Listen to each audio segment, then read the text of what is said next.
The Abu Dhabi International Petroleum Exhibition Conference, ADIPEC, starts today. It's a gathering of CEOs, industry experts, innovators and academics who meet annually to discuss the future of energy systems, which includes decarbonisation strategies, new investment trends and workable partnerships to drive energy transformation. One of the attendees at the conference is US-based NGO, the Environmental Defence Fund.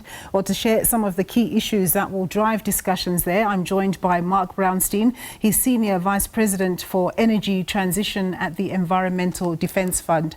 Thank you very much, Mark, for joining us. So, on the one hand, countries in the global south desperately need to grow their economies and boost the fortunes of their people, while at the same time needing to do their bit to accelerate the energy transition. How can these countries strike this balance?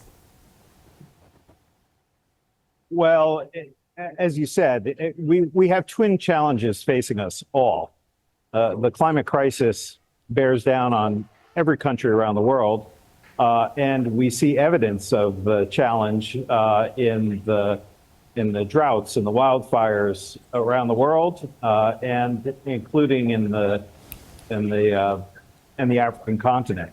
And at the same time, we also must wrestle with the fact that there are millions of people that yet to have access to any kind of energy at all. Much less clean energy. Yes. And so we have a twin challenge in front of us. So countries like South Africa are well endowed with mineral resources, and we're also learning that we also have many of the minerals needed for new energy technologies. How should these minerals be exploited in a sustainable manner? So the key to a clean energy economy really it runs right through the development of new resources, whether that's the critical minerals that are abundant on the African continent, or frankly, making a good use of the abundant renewable resource in the form of wind and sun that is across the continent. Both of these are important. Doing this sustainably, that is, with proper attention to the protection of human health and ecosystems, is incredibly important. As we transition away from dependence on oil and gas, we need to make sure that the alternatives that we're reaching for actually improve our lives, don't repeat some of the same mistakes that we've had in the past. Yeah. But then the difficulty, Mark, with developing nations is that obviously they need to develop their economies for the betterment of their people. But the issue of funding is a real one. I mean, what's the best way forward in terms of getting the funding that's needed for development that doesn't become a burden for generations in time to come?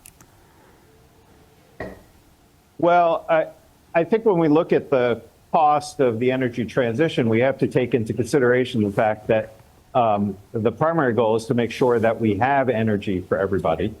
That is going to cost some money. The resources that are necessary to make that happen come from a combination of public and private sources. I think one of the things that we know, though, about the energy transition is that there are tremendous economic opportunities in these new technologies. Just about a month ago, I was in Namibia for a conference on green hydrogen. This is about taking abundant renewable resources that are available there in combination with access to ocean water and actually turning it into hydrogen that can be used for powering ships and planes and industrial activity. This generates not only energy resource for the world, but it generates economic development opportunities in the country of Namibia. That's where the energy transition can actually be a source of new job creation and new wealth on the continent.